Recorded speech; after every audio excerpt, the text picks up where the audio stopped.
Hi all. So today our topic of discussion is Kafka. In this video we are going to discuss about Kafka basically and why do we need that, why do we use that.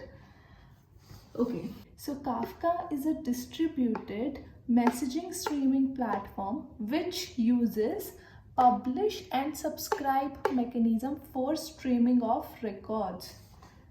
So this is what Kafka is. Now you will not understand it. What is this? So let's go term by term. What is meant by distribution? Okay, so we have two terms with us. One is centralized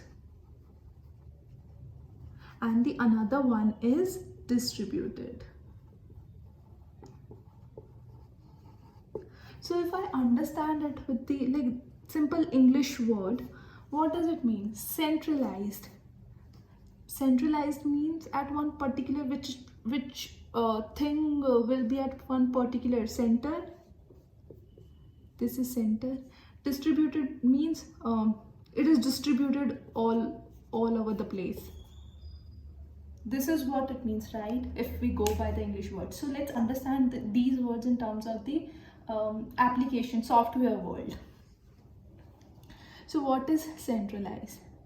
Centralized means, okay, understand it with the help of example. I have my own company and in my company there are 5 systems available. So what I thought initially, I have a large amount of data with me, very large volumes of data. I have large volumes of data. So what I want is this large volume, I will put it at one place in one system and all other 4 systems will use this one system and can access the data and perform their functions. So this is what I thought of. This comes under the centralized category. Now, one day what happens is, because of some natural calamity or whatever the thing is, this system server got crashed. Now 4 other systems which are dependent on this one system cannot able to access the data, cannot able to perform the functions.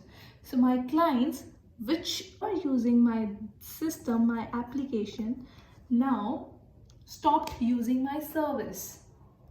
So these 4 systems which are dependent on this one system, they are not able to access the data, they are not able to perform anything because this system got crashed now. There is no backup available. Now what will happen now in this case? I am left with nothing now.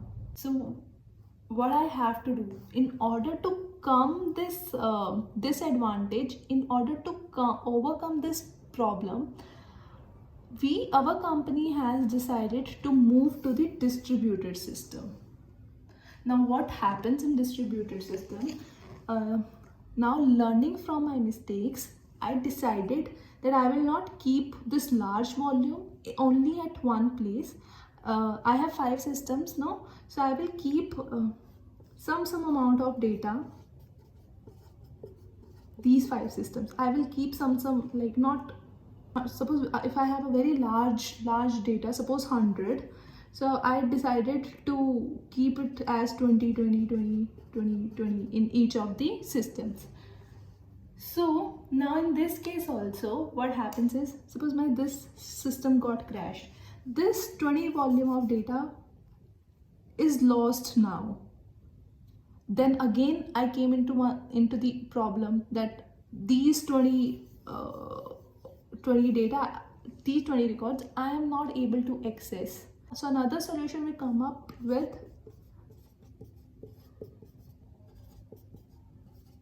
to keep all the data, to keep all the volumes in each system, so that if one system crashes, I am left with the backups. I have the data. I need not to worry. My application is still going to work.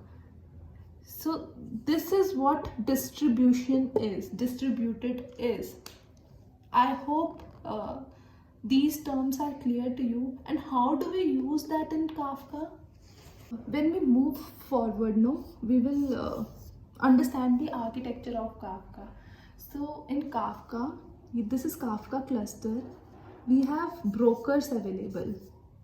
suppose this is broker 1, this is broker 2. I have put one, suppose one producer has produced one message in this broker, like some message is there, M1. Since Kafka is distributed system, it will create the replica of this M1 message in broker B2. Why so?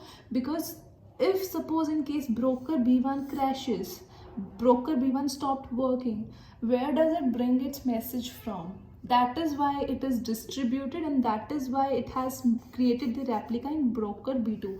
We will understand each term later, but just understand the word of distribution. So this is what distributed means. So Kafka is distributed. So now coming to the messaging streaming platform. Okay, when we are going to understand this term, messaging streaming platform, this term is going to help us. Understand why do we need Kafka. So let's understand this term. Okay, suppose I'll take one real-time example. This is my source system, S1. Okay, this is we have understood. Okay, so I'm crossing this. This is one source system. This is one target system. These systems wants to exchange some data. They will build the API, they will transform the data in whatever the form they want. They want JSON, they want XML, whatever the form they want. They will transform the data and will exchange the data easily. Now, this is one simple example where I have one source and one target. Now, what happens is I have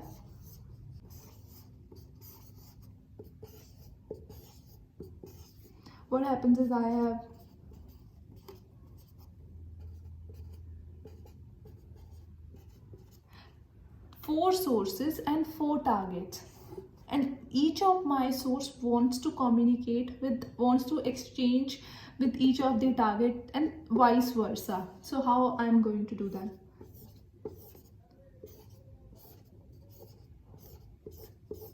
So these many integrations will be there.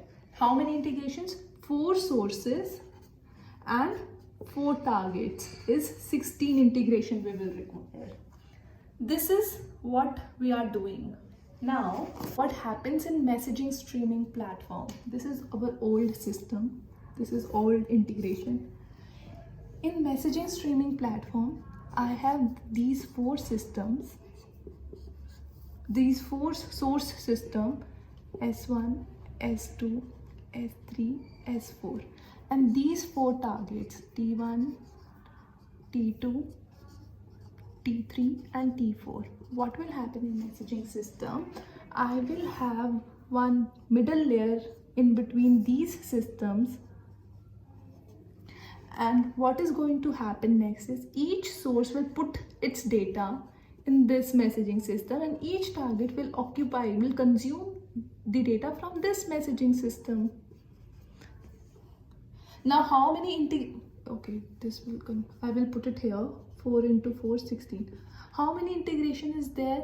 Every system is putting this one here, 1, 2, 3, 4, and every target is consuming from this messaging system. 5, 6, 7, 8. 4 plus 4. 8 integrations are there. Which is better, 16 or 8? Okay, so we can now compare, and that is why messaging system Kafka comes into the picture. So basically, what is messaging system? Messaging system is basically used for transferring of data from one application to another application, so that application can focus on data without getting bothered like how it is getting transmitted. So in terms of Kafka, this is my cluster, Kafka cluster, and suppose this is the topic right now. Every producer, these are producers, will produce message to this topic, and consumers will read message from this topic. Okay, so this is messaging streaming platform is. So this is done. Now what is publish and subscribe mechanism? So in Kafka uses publish and subscribe mechanism. Whatever the producer we are using, that producer is known as publisher. And whatever the consumer which is consuming the data, they are known as subscriber.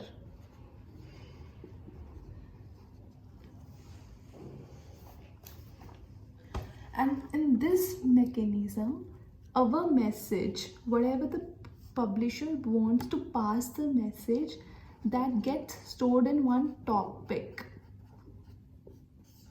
We have